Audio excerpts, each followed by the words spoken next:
welcome to Learn to Live Stress-Free. This is Christine Wright with Dr. Robert Wright Jr., your go-to wellness coaches of www.stressfreenow.info.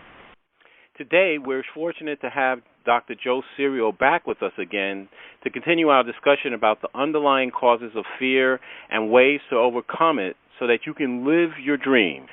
Joe has nailed this topic of fear in such a practical way that I know you, our audience, will start to lean in once he starts sharing his hard-earned wisdom.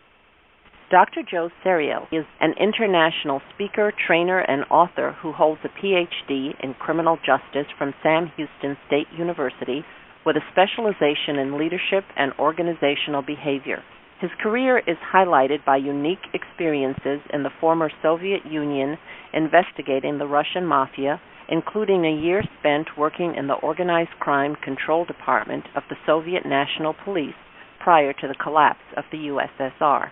Dr. Joe started his own company assisting foreign corporations in Russia and later became a consultant to the New York-based global corporate investigation and business intelligence firm Kroll Associates. Soon, he became the director of the Moscow office of Kroll, overseeing investigations across the former Soviet Union. While in Russia, he was also a consultant to major U.S. and European media companies and helped produce 3 documentaries for A&E's investigative reports. Back in the U.S., Dr. Joe devoted much of his time to finishing his Ph.D. and traveling around the U.S. speaking to corporate audiences on business security issues in Russia. He also served as editor-in-chief of the well-regarded magazine Crime and Justice International and as co-instructor of week-long programs on developing effective relationships with the media. Dr. Joe is the author of the critically acclaimed book, Investigating the Russian Mafia. The first of his 2 books in his Get the Nerve series are Overcoming Fear, 50 Lessons on Being Bold and Living the Dream, and Public Speaking, 50 Lessons on Presenting Without Losing Your Cool. Welcome, Joe. We're so glad you could join us again today. Thanks for having me. Great to be back. Hi, Joe. Audience, welcome. Joe, your book on overcoming fear is a part of a series called the Get the Nerve series. I got to tell you, I really enjoy that name. Could you tell our audience about your other books in the series and how you came up with your trademark name? It works for me. Oh, good. I'm glad to hear that. Thank you. So Overcoming Fear, 50 Lessons on Being Bold and Living the Dream, was followed by Public Speaking, 50 Lessons on Presenting Without Losing Your Cool, and Time Management, 50 Lessons on Finding Time for What's Important. Now, the other 3 books in the Get the Nerve series that will be coming out over the next year or so are about, one's called Leadership, 50 Lessons on Inspiring Others to Be Their Best, Effective Communication, 50 Lessons on How to Hear and Be Heard, Emotional Intelligence, 50 Lessons on Knowing Who You're Dealing With. So that was my initial project, was to do those 6 books, and that's it.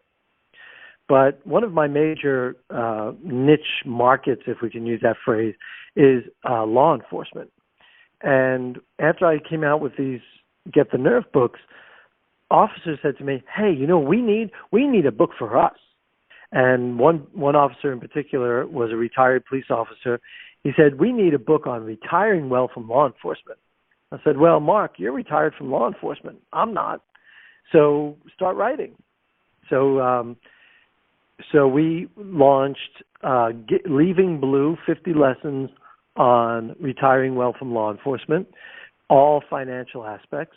Next year we'll have Mark's book coming out, 50 Lessons on Retiring Well from Law Enforcement, Social Psychological Identification or Identity Issues. We came out with Dispatcher Stress for 911 dispatchers, 50 Lessons on Beating the Burnout. And we also came out with Getting Healthy, 50 Lessons on Fitness for Law Enforcement. Now, the Get the Nerve name, the Get the Nerve series, it first came to me about 30 years ago when I was traveling to the Soviet Union, and my friends, my buddies would say, "Where do you get the nerve to go there? I'd be scared to do that." And that Get the Nerve piece just kind of got lodged in my brain. And then, you watch movies and you watch parents saying to their kids, oh, you can't be a doctor. No, that's too hard. You can't do that. You want to be an actor in New York? You'll get eaten alive. Where do you get the nerve to think you can be an actor? And that phrase just, every once in a while that phrase would just resonate with me. I said, you know what? When it came time to do these books, I said, we're going to call this the Get the Nerve series because that's what it is. It's to help people get the nerve to live their life, to face their fear, and go have the life that they deserve. So that's where it came from. That's fantastic. That works so well. Is perfect. And you remind me of one of my colleagues, and she would use that phrase, you're working my last nerve. So definitely get the nerve. I do want to tell you and our audience what I like so much about your books is just, as you said, it's these 50 lessons. You can put this together. You can work through it. It is so practical, and I get the sense this is something that I can learn, that I can do, that I can follow through, and I can easily just see this Get the Nerve series being infinite, the way, as you said, the participants and the people who hear you come up to you and say, what about this book? Now, Joe, on page 46 of your Overcoming Fear book, you mention that perfectionism, plays a really larger-than-life role in the lives of most of us. And you yourself had to learn how to figure out how to deal with that successfully so it's not stopping you in your tracks or just becoming an excuse for not moving ahead. Would you share your tips for resolving and getting by your own perfectionist tendencies? Well, one thing about perfectionism is black or white. To me, this is a major distinction. Perfectionism is black and white. The world is not. So the way I look at the world is not black or white. The world is just infinite shades of gray. And if you look at the world literally as a ball, and you can look at that ball from so many different angles, which means that Bob's going to have one perspective, and Christine's going to have one perspective, and I'm going to have another perspective based on our experiences and our culture and our history and our language and our geography and all these other things, that it's inevitable that you will look at things differently than the way I do. So if I do something, express an opinion, even do a report, whatever, I'm going to, if I'm built on if my identity is built on perfection, having to be perfect, as mine was, as soon as I convince myself this report is perfect, now what does that mean? It means no one can criticize me. No one can reproach me. Nobody can embarrass me. There are no mistakes here. I will be acceptable because now I am perfect because my product is perfect. And I walk up to Bob and I hand him this report. And the first thing out of his mouth is, I don't see this point you could have made. Oh, no, here it goes again. Now I start crumbling from inside because my identity is built on the need to be perfect. Because I've interpreted that that's how I'm going to get my pat on the head. That's how I'm going to be loved. That's how I'm going to be approved of and valued. Well, Bob is coming from God knows where. African American, different language, different culture, different economic status, different intellectual, educational. So why is it that I should expect that I can make anything perfect? And it's helping people, your audience, my audiences, understand that there's a very important and distinct difference between perfectionism and excellence. There's nothing wrong with high standards. There's nothing wrong with trying to create quality. But perfectionism, to me, is just the actual opposite of that. It's the opposite of excellence because, at least in my experience, what people tend to do is we put it off. Oh, no. But I have a month to do this report. I'll do it 2 days before it's due. That's one dynamic. There are other dynamics, but one of the dynamics is let me build in my procrastination because I'm worried about it being perfect. Actually, I am worried about it. I know it can't be perfect down in my mind somewhere. So let me procrastinate. And that way I can put it off, and I'll do it 2 days before it's due, and then I'll have a built-in excuse. If it's not perfect, well, I didn't have any time. I just worked on it the last 2 days. I just had to rush through and get it done, or I worked on it so hard for these last 48 hours that it was all I could do. No wonder it's not perfect. And we just create this kaleidoscope of excuses and games and all that, and it just I think, and in my experience, it's just debilitating, and we're focused on the wrong thing. I agree with you, Joe, and I want to thank you for that answer. As you spoke, it reminded me in our last interview, one of the things that you brought up, you said, ultimately, I don't care. And when you can be in the place of I don't care, and you really qualified that well, you can pay attention to excellence and enjoy what you're doing in the present moment and not worry about if it isn't just exactly this way, I can't move. So I really want to thank you for that answer. Bob? Yeah, Joe.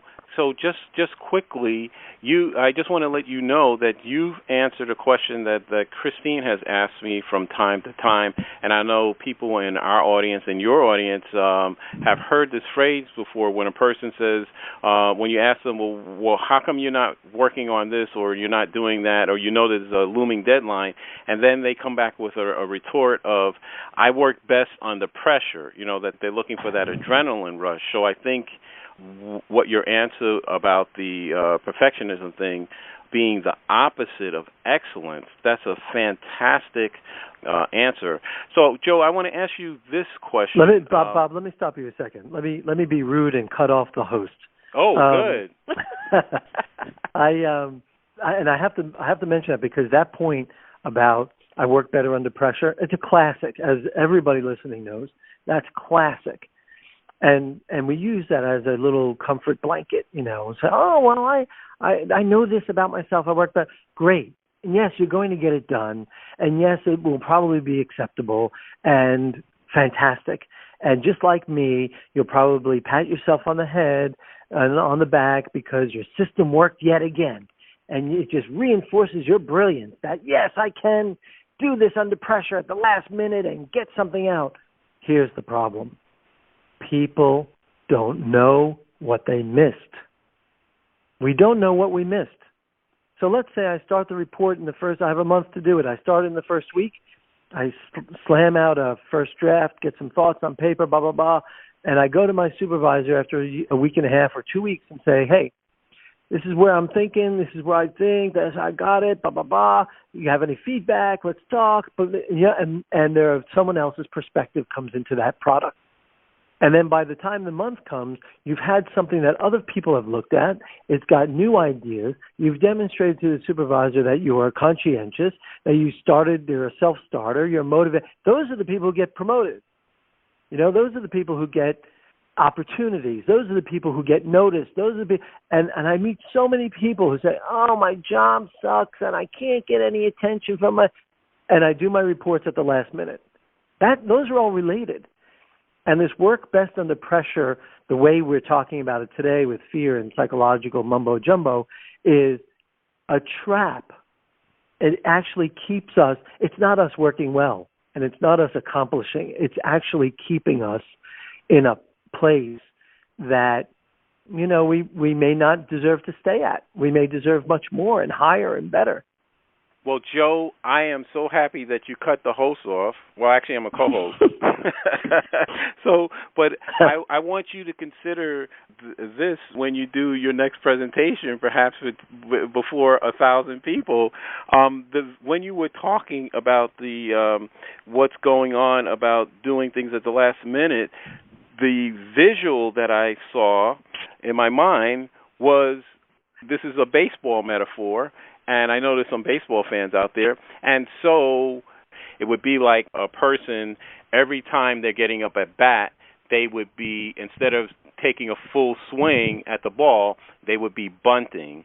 And so when they're successful, when a person does a bunt, they hit the ball, they have to hold the bat a funny way, and then they have to run like heck to first base.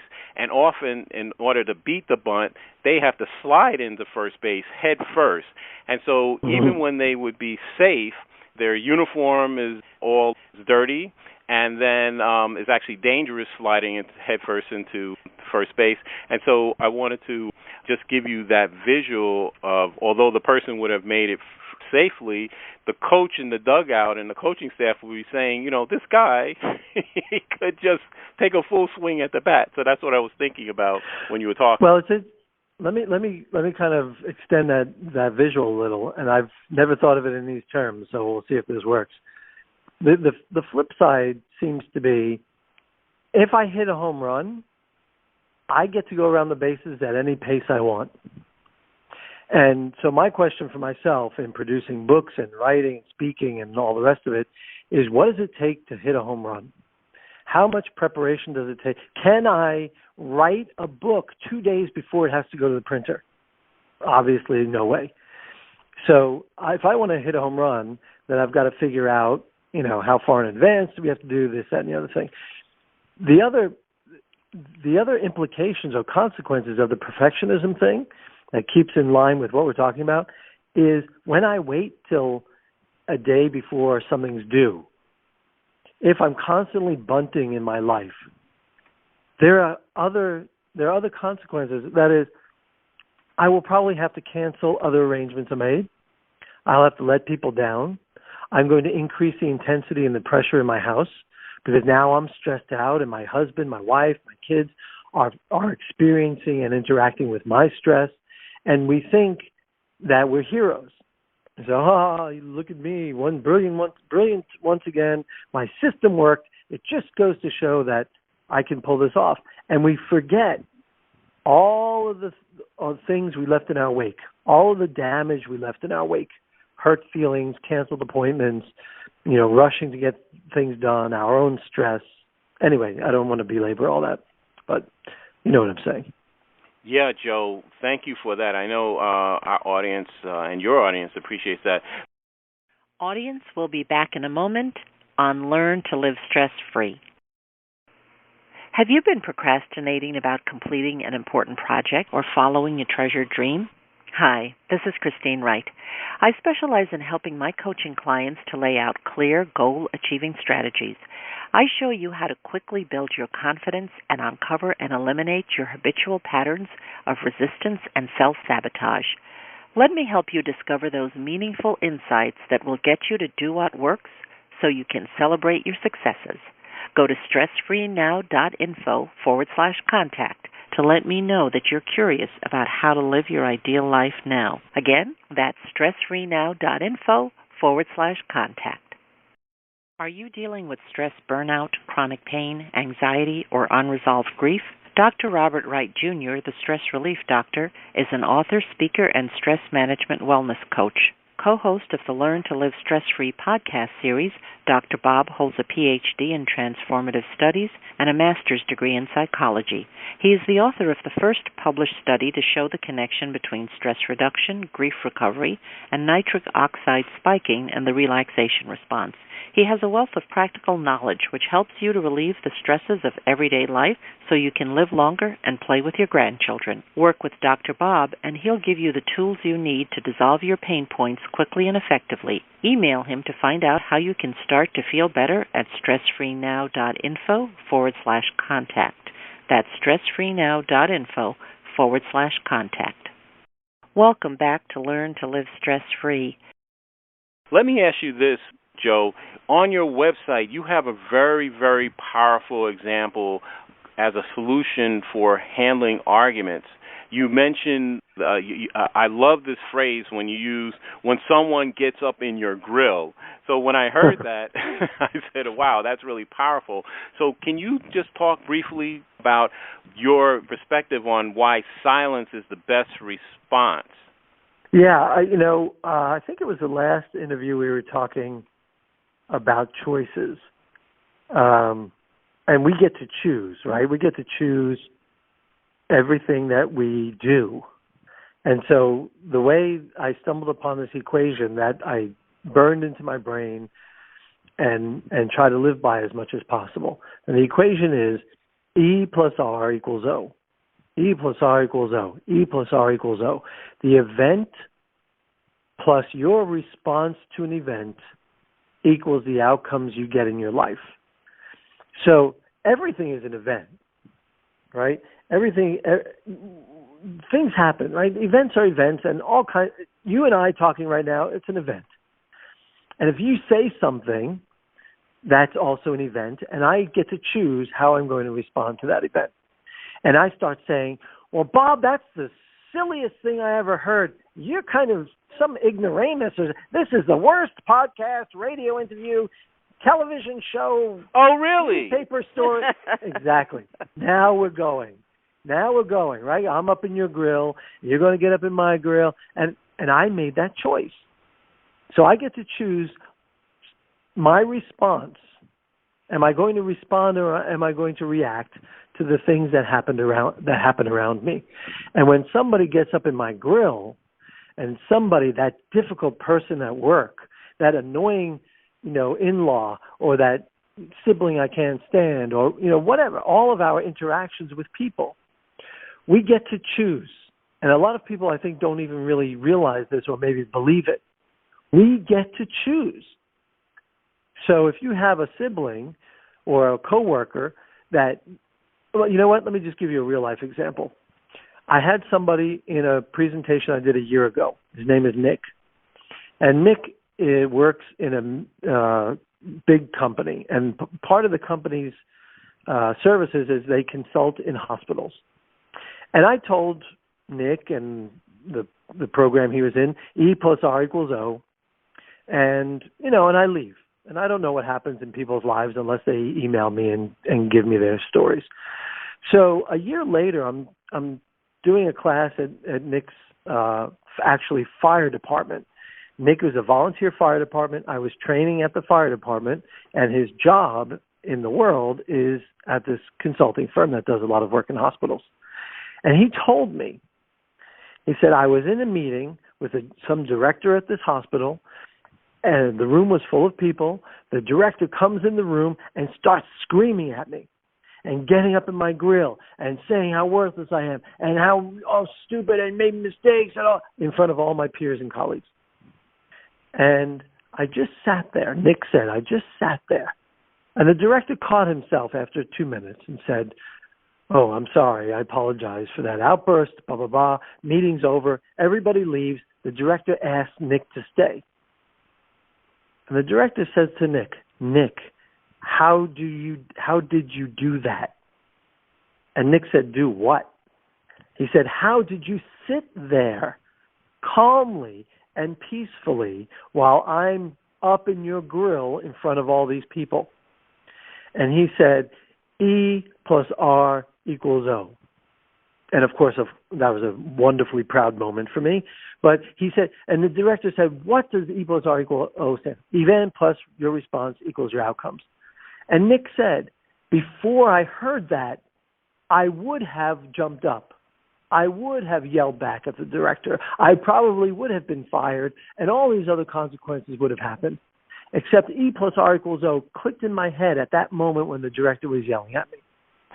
Because we pretend, right? Bob gets up in my grill. I pretend that Bob made me mad. I pretend, I assume, I conclude Bob is disrespecting me. I had to protect myself. I had to defend myself, so therefore I had to yell back at Bob.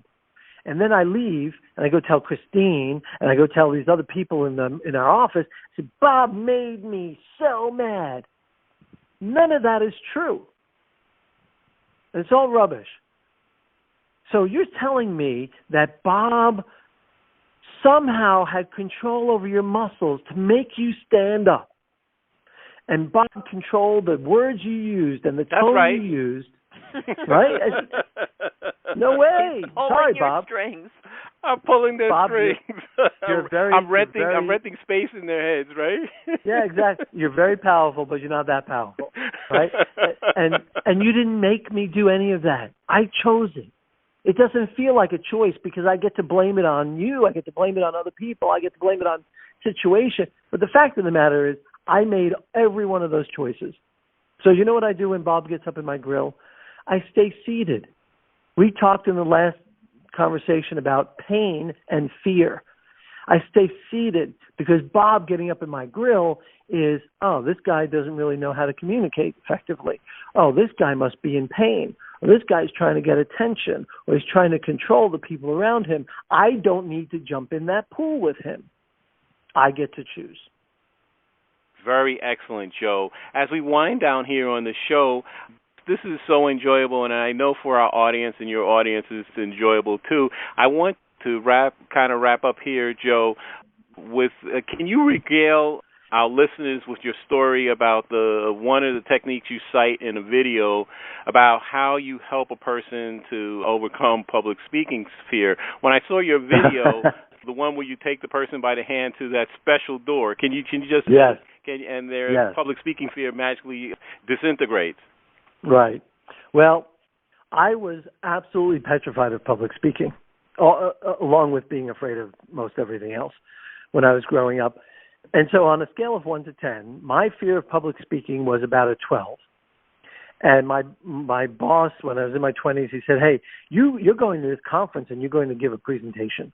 It's just a breakout session. And during that entire 1 hour long presentation that I gave, I rocked back and forth. I just kept moving from my left foot to my right foot, and I rocked back and forth in a very exaggerated way because I was scared out of my mind. And then one day I realized, okay, my fear of public speaking is 12 on a scale of 1 to 10. 12. So if you say, okay, Joe, now what if I open these doors and let in a pack of hungry wolves? On a scale of 1 to 10, how afraid are you of those wolves? Oh, that's got to be a 12. Okay, so compared to being eaten by a pack of hungry wolves on a scale of 1 to 10, how afraid are you of public speaking? Oh, well, if you put it in those terms, about 2 or 3. So what happens is we get afraid of something, and we run it through our brain every which way we can to the point where the fear is out of proportion. We create monsters in our brains about things that are horrible and terrible. And one of the ways to manage fear that I discuss in the Overcoming Fear book is to understand the fear itself, identify it, and measure it. Because we get caught up in our brain so much that we lose sight of what's really happening. So, oh my God, public speaking, this is the fear. What will people say about me? I can't make a mistake. What if I forget my lines? And we focus on all of that. And we forget that compared to a lot of other things, public speaking is really not that big a deal. It requires practice.